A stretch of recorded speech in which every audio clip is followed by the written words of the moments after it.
Olá, terceiro ano, tudo bem com vocês? Que prazer estar aqui para fazermos mais uma correção, agora no livro de História, nas páginas 88 a 91.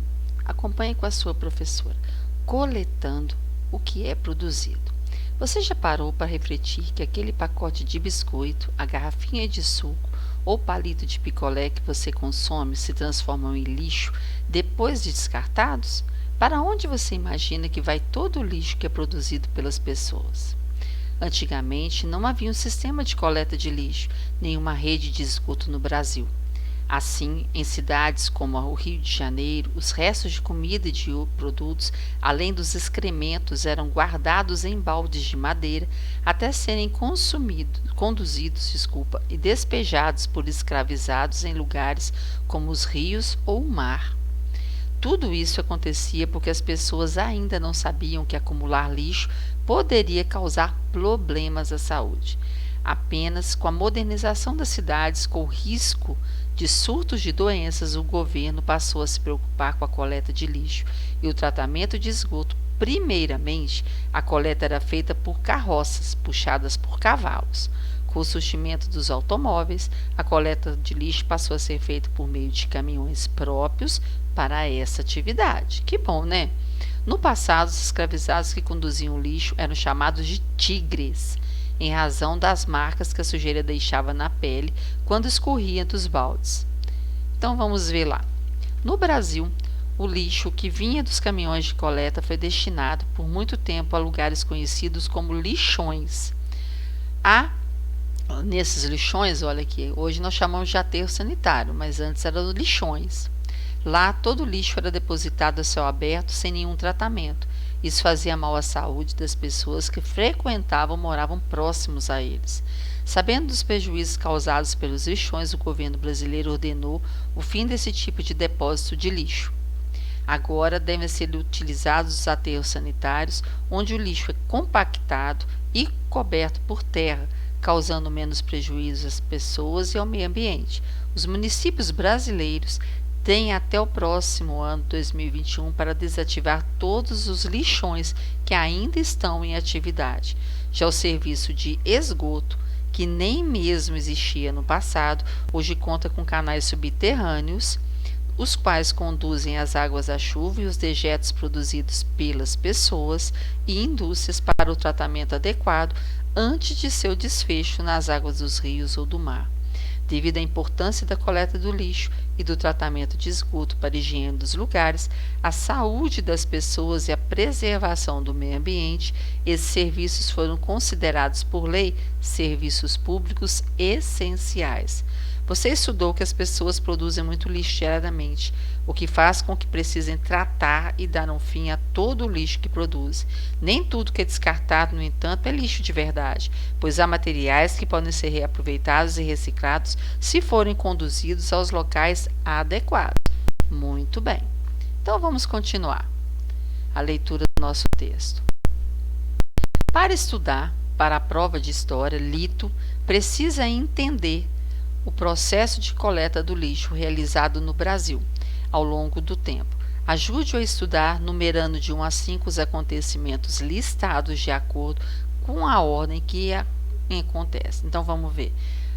Anos após o surgimento dos automóveis, o lixo passou a ser transportado por caminhões produzidos especialmente para essa atividade? Ainda não. Todo o lixo produzido era conduzido por escravizados em baldes até os rios ou mar? Exatamente, então esse é o número 1. Vamos ver se a gente acha o 2. Por muitos anos o lixo coletado foi levado sem nenhum tratamento a lixões a céu aberto, contaminando as águas e o solo com as substâncias tóxicas presentes nele? Não, ainda não. Com a modernização das cidades e os possíveis problemas de saúde causados pelo lixo, o governo resolveu tomar medidas quanto a isso e o lixo passou a ser conduzido por meio de carroças puxadas por cavalos? Exatamente isso. Primeiro eram os escravos que levavam, depois passou para ser os homens e as carroças. Muito bem.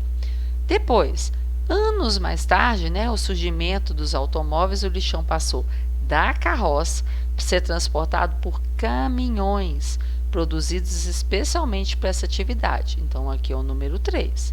Depois, vamos ver lá embaixo se o número 4 é essa ou essa. O governo brasileiro proibiu continuar a ser depositado em lixões e ordenou que agora sejam usados aterros sanitários? Ainda não, isso tem recentemente que foi usado. Então, por muitos anos, o lixo coletado foi levado sem nenhum tratamento. Exatamente, eram depositados nos locais, mas não tinha nenhum cuidado com esses lixos. Há lixões a céu aberto contaminando as águas e o solo com as substâncias tóxicas presentes nele. Então, aqui é o número 4 e aqui o número 5. Então, ficou 3, 1, 4, 2 e o 5. Muito bem. Agora vamos ver a próxima. O saneamento básico é um serviço que consiste na coleta e no tratamento do esgoto, limpeza de lugares e manejo do lixo que vem das nossas residências, das indústrias, dos hospitais. Sabendo disso, leia o cartaz. Então, vamos ver o que o cartaz quer dizer. Saneamento traz mudanças para quem mais precisa de melhoria de vida.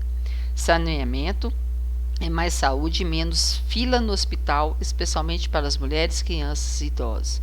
Calcula-se que para cada moeda que o governo aplica em saneamento, ele economizará 4 ou até 5 nos futuros gastos com saúde pública. Então, de acordo com o que você estudou, explique por que o cartaz afirma que saneamento é mais saúde para pessoas e menos fila nos hospitais. Porque se nós tivermos o saneamento, o cuidado com a água, com o esgoto, com a limpeza dos lugares, nós vamos ter menos doenças sendo causadas às pessoas.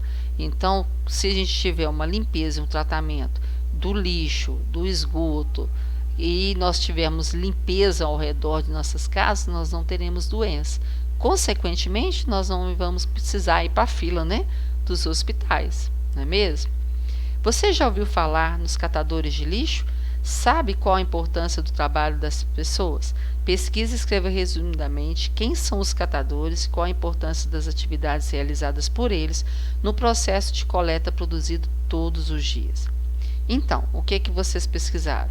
Eles são profissionais que se destinam, como qualquer outra pessoa, a ser responsável pela reciclagem dos materiais recolhidos nos lixos no Brasil inteiro.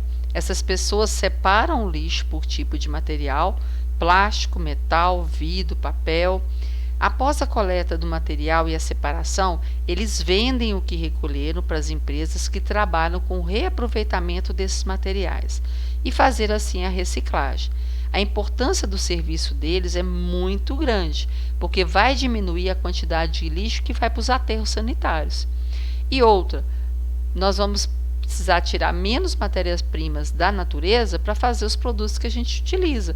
Se a gente puder reciclar, reutilizar, nós vamos estar economizando de tirar da natureza esse recurso e ele vai ficar para as futuras gerações. Então, o trabalho que eles têm é muito importante. Por isso que eu falei com vocês, né, para conversar com o papai e com a mamãe nas últimas aulas, e separar os materiais que você tem.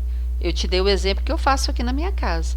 Eu separo as garrafas plásticas, eu separo o papelão.